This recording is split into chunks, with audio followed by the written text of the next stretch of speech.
Happy Women's History Month. My name is Lauren Barbary, and I am a social studies teacher here at Ron Brown College Preparatory High School. This is my 16th year in public education, and I am from Prince George's County, Maryland.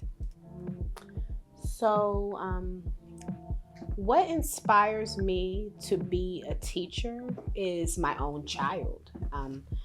It has been a unique journey being a parent and a teacher, and I've always approached being in the classroom and with the thought of, would I want me to teach my own child? And so my daughter is a great inspiration for me right now in my life in the classroom, because I want to be the best teacher that I can be, not only to be an influence for my students, but also considering that, like, parents are trusting me with their prized possession, and I want to do right by them. I would say other great inspirations for me in the classroom are my family. I come from a legacy of teachers, and so my grandmother, Miss Artis Wake Orr, was a teacher, and my grandfather, Dr. Joseph Orr, was a superintendent, a teacher, a biology teacher. My great aunts were all teachers, and we know historically that Black people were in some ways limited into the career professions they could go into, but I find that to have been not only a great inspiration, but a blessing for me, that I come from a line of teachers who have inspired me to continue this work today. I would say that teenagers fuel my love for education, because I get to have one of, I think, the most fun and inspiring jobs. There's never a dull day.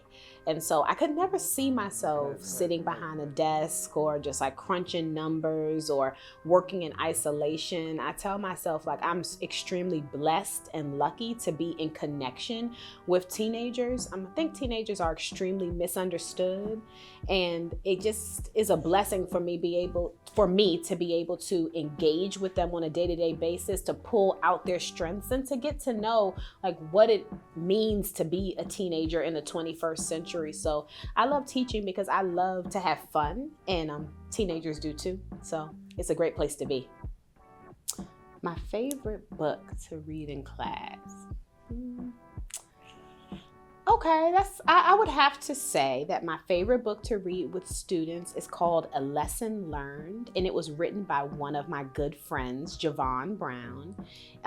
The reason why it's my favorite book to read with students is because students immediately connect with it. They open up the first chapter and they're engulfed in a very dramatic short story about a young man who unfortunately was shot by his roommate in college.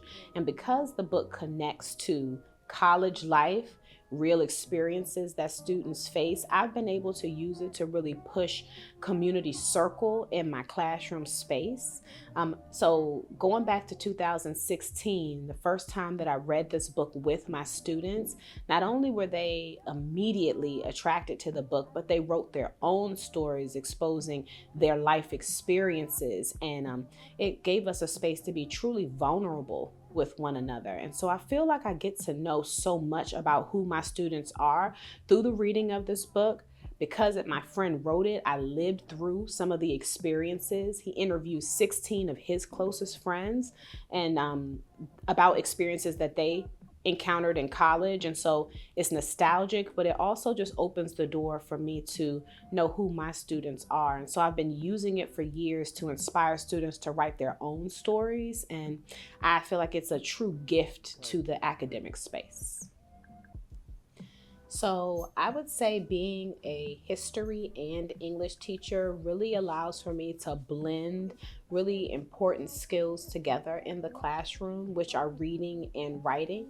I feel like growing up, most of my history teachers were lecturers and they spent time delivering information to me. But as a teacher of history and English, I get to help students unlock information on their own by teaching them reading strategies that are going to carry them across their lifetime. There's never going to be a time in our lives where we're not reading, and history is going to continue, and it will repeat itself if we don't find ourselves reading it in some ways. So I'm just grateful to be able to integrate reading skills, introducing students to what's going on in the media, looking at source credibility, knowing if they can even trust the history that's in front of them, and pushing students to ask questions.